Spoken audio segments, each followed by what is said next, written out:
Hi, I'm Gary Wicks, upright and electric bassist in Los Angeles. Today, we're going back to basics, and we're going to discuss proper posture and hand technique on the upright bass. This is all foundational information, and if you're a beginner, getting this right off the bat is going to set you up for success, for musicality, ease of playing, and hopefully no injuries. This is a big physical instrument, you know.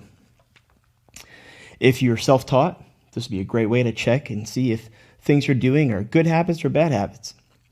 Now, I don't want to overemphasize technique, let that overshadow the music. I want technique to enable you to create the music you want to create. So I believe in setting my students up on a path to success. Teach them all the basics the right way, and they can take it as far as they want. All right, let's jump in. Let's start with the height of the bass. Up here is the nut. That's the section where the strings cross over this piece of wood that has little slots carved for the strings, where the strings go into the peg box where they're tuned up. We want that nut to be about eyebrow or just a little bit above eyebrow height. This allows you to have a comfortable reach with your arm where you're not reaching high, and you can get a good range of activity on the fingerboard, going high, back low with ease. Your left arm, you want it to always be relaxed. You don't want your elbow popping up high or dropping down low, or your shoulder torquing in any weird position. Making sure that you set this at the right height for you, at your height, with your instrument, is the key to this. One approach to making sure you are set yourself at the right height, once you guesstimate how many notches you should let your end pin out, stand with the bass in front of you and put your left hand at the base of the neck and lean it back into your body. You don't want to be flat back, and you don't want to be completely sideways. Neither of those positions will enable you to balance the bass and play freely with your left hand. A slight angle so that the back shoulder reaches into your side or around your belt height is approximately what you want. The way I like to think about my posture standing with the bass is that I'm going to form a kind of uneven tripod. I stand with my feet about shoulders width apart, and as I lean the bass back into me, as I described before, at a slight angle, I shift my weight a little more to my right leg or my back foot. Now, between the end pin of the bass, my left leg and my right leg, it's kind of a crooked triangle. That's why I call it the uneven tripod. What this allows me to do is when my right arm is ready to pluck the strings and holding the strings, my left arm is completely free. If I were to let go completely, yes, the bass is going to swivel and probably fall. But my left hand is not bearing the full weight of the instrument. This is important because now my left arm is free to move around and play notes anywhere in the fingerboard, from down low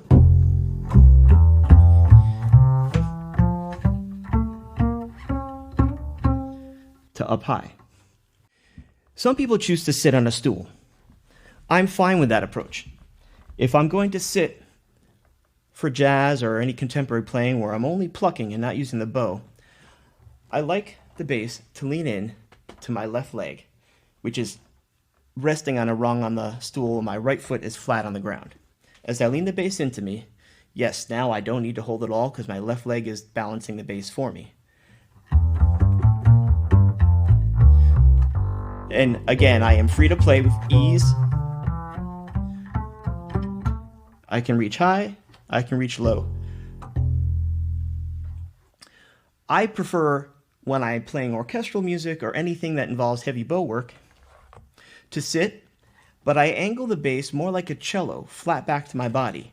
This gives me a free range of motion with my left hand and a free range of motion with my bow arm to make comfortable string crossings without hitting my leg or hitting the music stand in front of me. I'll demonstrate that here.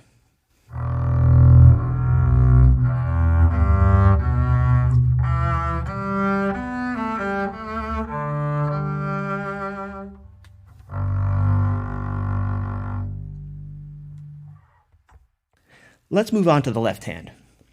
The key here is a curved, relaxed hand with your thumb sitting behind the neck, never popping out around the back. This is the key to maintaining proper hand shape.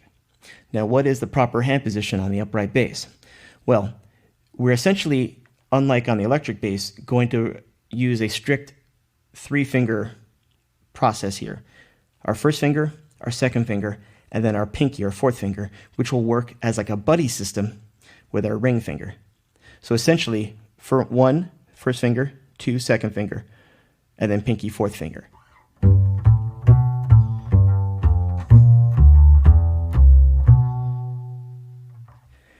Our hand serves as a measuring tool for a whole step. So it's important to learn this hand position because it will always be our foundation for playing in tune.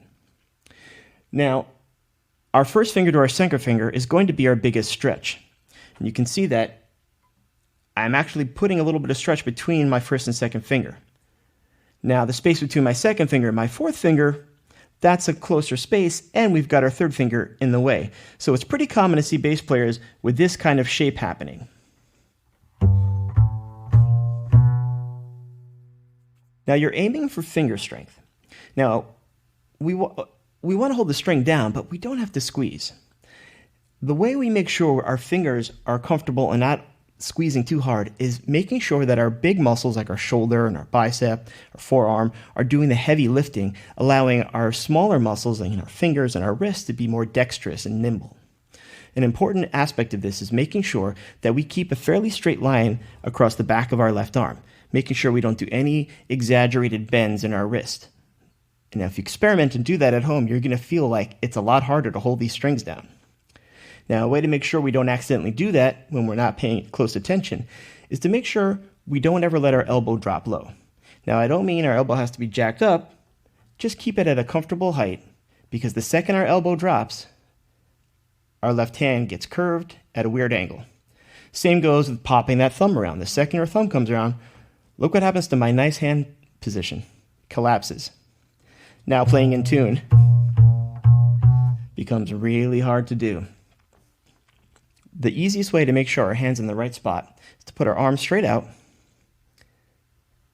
and curve in like that. Now when we put our fingers on the strings, we'll find that it's not too hard to hold them down. As far as where our thumb should be, now our thumb is our anchor. That's going to keep us tethered to the fingerboard as we move around and help us maintain our hand shape. Ideally, your thumb should be resting across from your first or second finger or somewhere in between. Now for the right hand technique for plucking, the approach I like to take is when I'm standing in my good posture, with the bass resting against my body, my left hand in position, so I let my right arm drop to my side and just reach across the bass until I hit the strings. That is the most comfortable position for my arm to be in, so I'm going to start there, and that's where I'm going to pluck. Now, there are different techniques you can use with your right hand. The classic Ray Brown hook of one finger gets a nice big pointed attack and a big round note projecting from the instrument. Playing ballads, I like to put my first and second finger together, come up a little higher over the fingerboard and a softer pluck.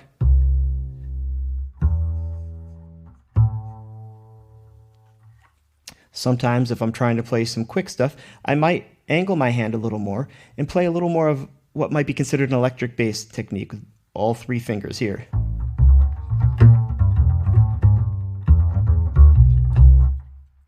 In general, I find myself kind of oscillating between these different right hand approaches, basically being dictated by what the music needs.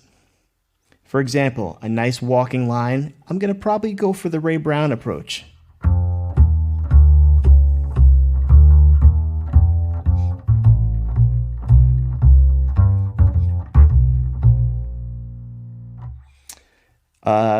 If I'm playing a groove, a funky thing, probably something like that, but maybe a little combination of some of the other techniques in there,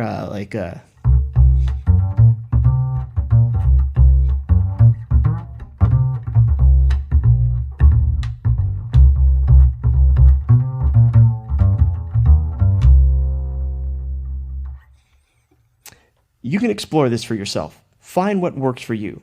What gets the sound that you want and allows you the facility and the dexterity to play as many or as few notes as you're trying to play to serve the music. Now, that's a solid starting point for the upright bass. We've discussed posture for your body, how to hold the bass, right hand, left hand, use of the bow. This is going to get you started. Good luck, happy practicing, I'll see you on the next lesson.